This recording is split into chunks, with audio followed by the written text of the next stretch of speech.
I would know the name if you heard. I could do Cabo San Lucas. Just right down at the end of the world, man. It's beautiful.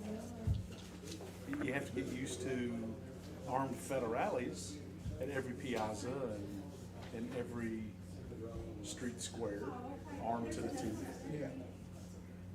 to protect the gringos and other tourists. I don't, Melissa, I don't think I've got the agenda. Do we have an agenda? It's in the email. Yeah.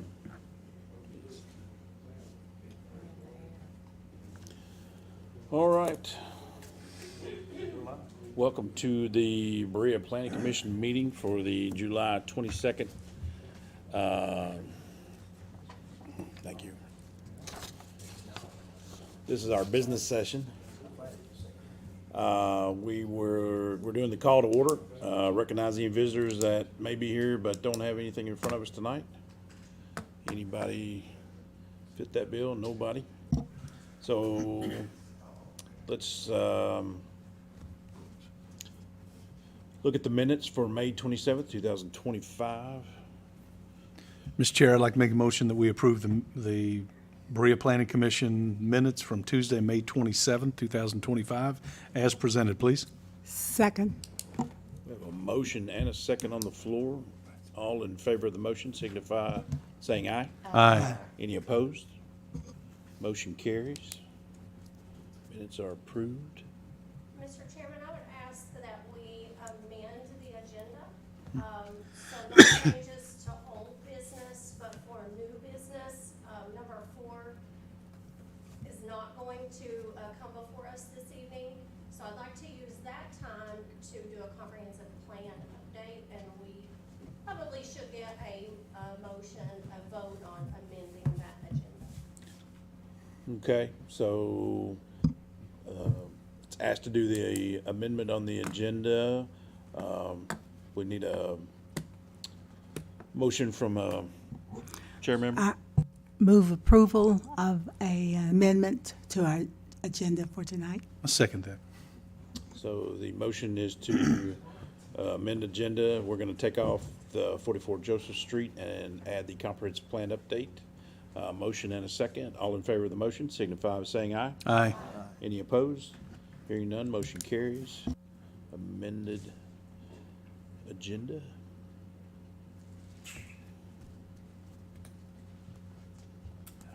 Okay. All right, old business. Stony View Estates, new idea construction, letter of credit bond expiring on August 23rd, 2025, $134,908.84. They're requesting an extension for 1 year. Do you want to speak to that, or did we just? It's just an extension. We Okay. actually sold every lot in there, but it's not done, so I just have to have the extension until they get done. Okay.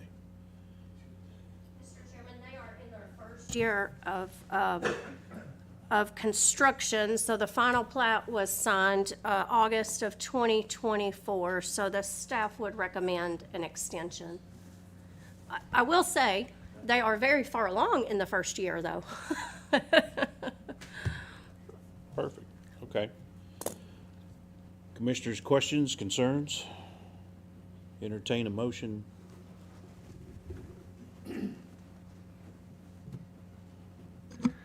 Mr. Chair, I'd like to make a motion to approve of letter of credit for Stony Creek Estates, new idea construction in the amount of $134,908.84 for 1 year expiring August 2025 or July. It'll not expire till August, Yeah, so August. August of 2026, yep. 2026, excuse me. I second that. Okay, we have a motion and a second on the floor for the extension. Everyone in favor signify saying aye. Aye. Anyone opposed? Hearing none, motion passes. So the extension carries. New business. Item number 1, 366 Baldwin Street, Small Town Grove LLC. This is a final plat waiver request for a preliminary plat and construction plan. Yes, sir. Be sure and state your name for the record, sir. Dwayne Wheatley, Abacus Engineering. We looked at this property right across the street, I'd say about 2 months ago. And all we're doing here tonight is just requesting one additional lot. So in doing that, we have to ask for a waiver of the construction plans and the preliminary plat, since it's just such a small thing. You know, we're going to put a bond up and extend the road out the 80 feet in order to have a lot that complies with the standards. Concerns of the commission? Any questions? Looks like to me it's an improvement.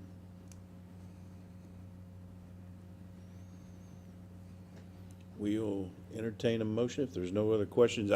This has been before us, yeah, some time ago, so should be familiar with it. It's basically an extension. I will explain just a little bit the waiver. It's basically a supplement to the last plat that got approved. So if you'll remember the last plat, we dedicated a access easement. In this plat, what we will actually be doing is providing city right-of-way, so they will extend that street in the same manner that it's currently built for an additional 80 feet. Again, we talked about before where it really kind of appears that the pavement extends that far, just not as wide. So the appearance of it, we will have an improved driving surface there. They've proposed a gravel cul-de-sac at the end, which is very similar to what's there. The utilities, the reason for the preliminary plat and construction plans is generally to capture those utilities and how we are serving these, but fortunately, they were able to be served by existing infrastructure, so there really weren't any plans that needed to be approved. So just want to make sure that everyone understands why we are waiving that requirement. The issue with this particular plat is it can't be done on a minor plat, which would be otherwise handled through our office, just kind of a review and sign type thing. But where we are actually dedicating street right-of-way, it requires, it would require this major plat to be approved. Okay.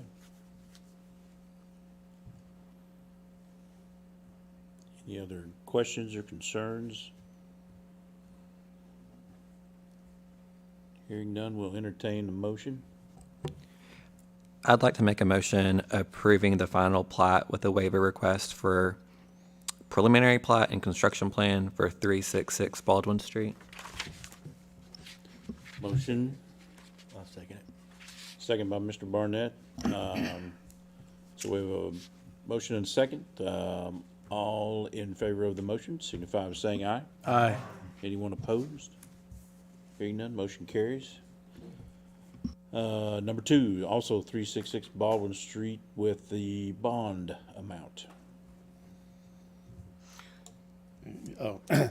We submitted to the bond for approximately $16,000 for the gravel, the blacktop, and the curb and gutter to match what's existing out there now and just to improve that 80 feet.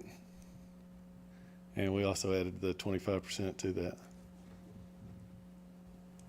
So in your packet, you should be seeing there, yeah, it's the surface, the base, stone, curb, gutter, everything totals $16,187.50. Is that just traditional curb and gutter? Yeah, it'll match what's in the rest of the development. Amanda, do those numbers work for you? Yes. Okay. I'd like to approve the bond estimate for 366 Baldwin Street of $16,187.50, please. I second it. Got a motion and a second on the floor on the bond. All in favor signify by saying aye. Aye. Aye. Anyone opposed? Motion carries. Thank you. Thank you. Right. And number 3, 1154 Highway 1016, Roy Todd Builders, minor plat waiver request, lot width, front setback line, and minimum lot size requirement for an R1 single-family zone. Yeah, this one is actually 5 individual lots that are just in order, and they're all 25 feet wide. So what we're trying to do is take the 5 and split them up equally into 2 lots and build 2 houses on those.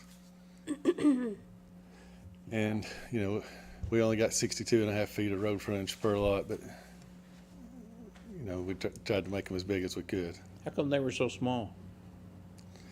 That's kind of the way a lot of times in the older days, they would do those long strips. So, Like a shotgun yeah, with multiples of it. yeah. And there's several examples if you look on down 1016 there where the lots have been combined and Yeah. and reconfigured.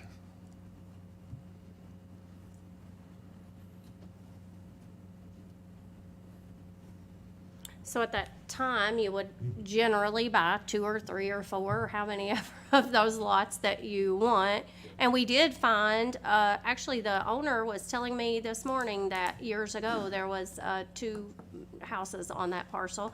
And sure enough, in 2008, I had aerial photos that at one time there were 2 structures on there. So it has at least been used that way in the past, I will add.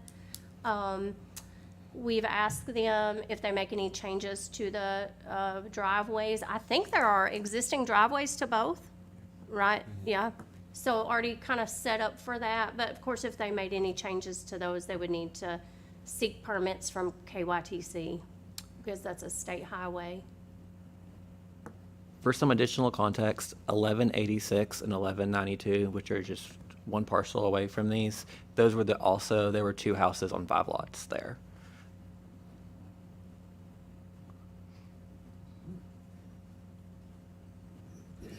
That is correct, and in that case, they did basically, instead of subdividing down the middle to make 2 equal lots, where we're subdividing this kind of middle lot of the 5 to create a new lot line, in that case, they used 50 feet and 75, because they were existing legal lots. So it could be done a couple different ways. I think this probably, well, it offers the builder a little more freedom on the setbacks, because what would happen with a 50-foot lot is you would be required to go to Board of Adjustments for a variance on a setback, very likely. So we were either going to be here or at the Board of Adjustments, I think likely for a dimensional variance, one of the 2. Okay. And would you say that the minimum setback for these 2 parcels are consistent with others Yes. down the road? Yeah, maybe even a little bit better. Okay. Than what, you know, than what's existing. Okay. Right. How big of houses are you anticipating? Mr. Todd here may know. 1,200?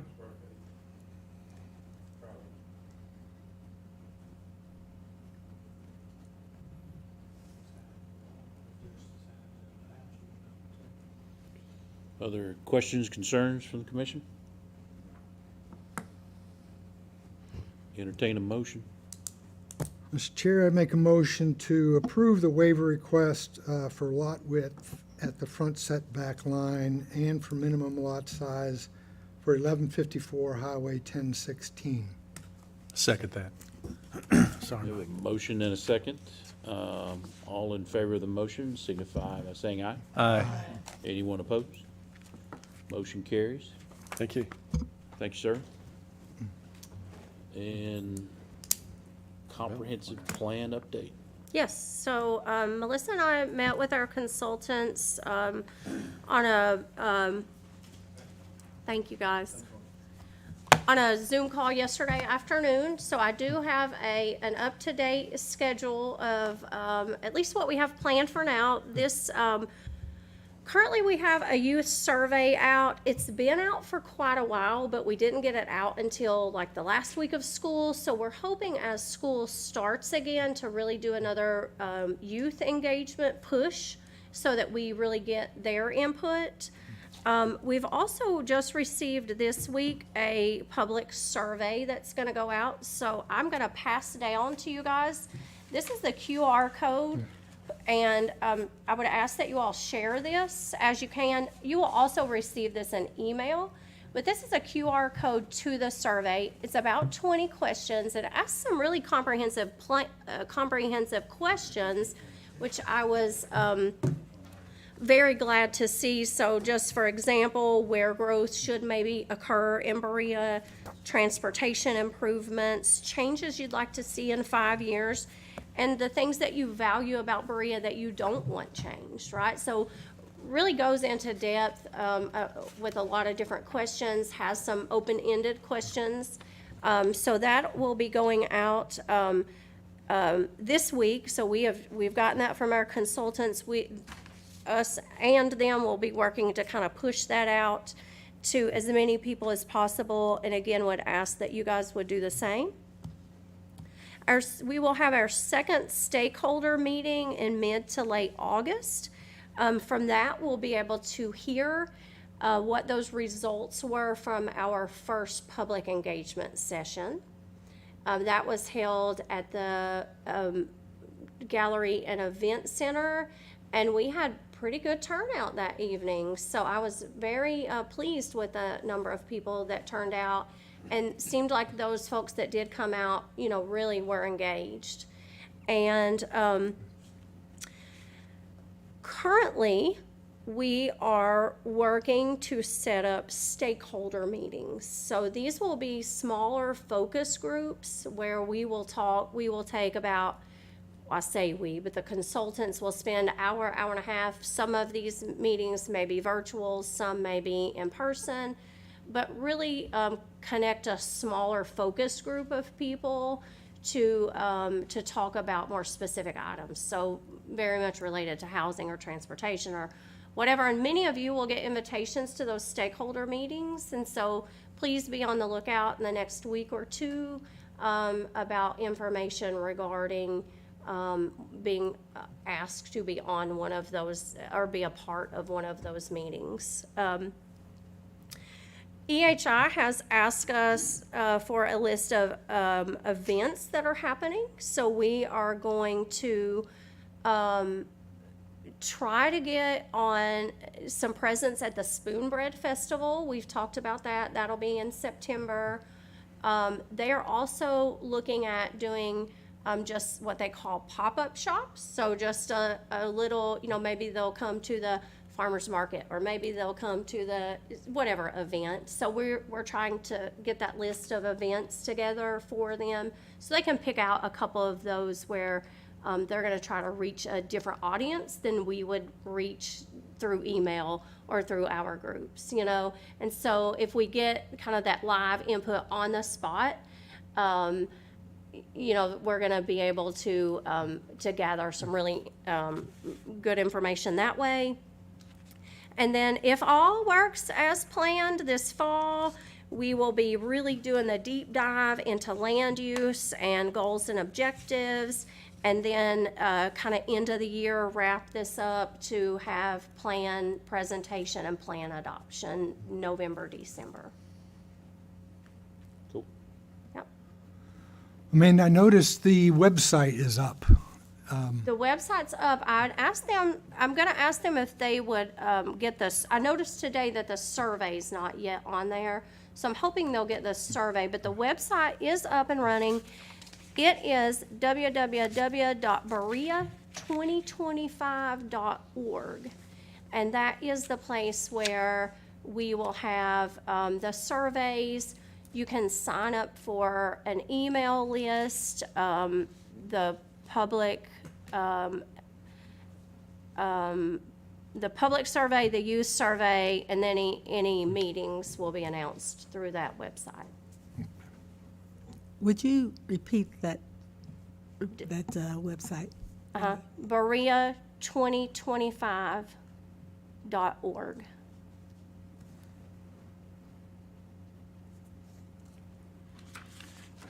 Yeah, this thing that you just hand out, it's on there.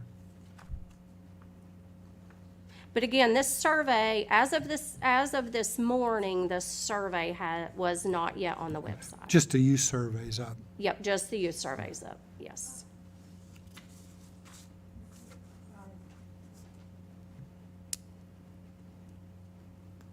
Great. Yeah, I was on the website, so I was just checking it out. So, looks good.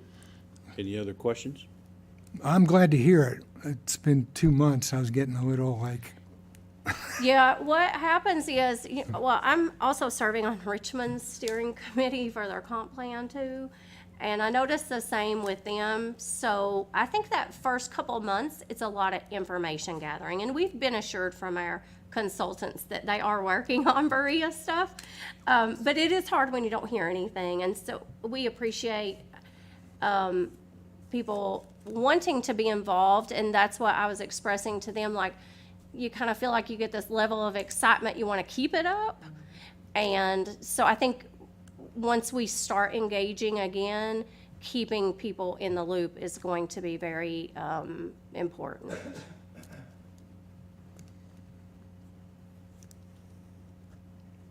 thank you. Thank you. Good. Great. Okay. Questions, comments from commissioners? Thoughts? Dinner plans? Sure, make a suggestion. All right. So, all right, well, that takes care of the business. We're open for, yes. I make a motion, we adjourn. All right, motion and a second. All in favor? Aye. All right, you guys have a good.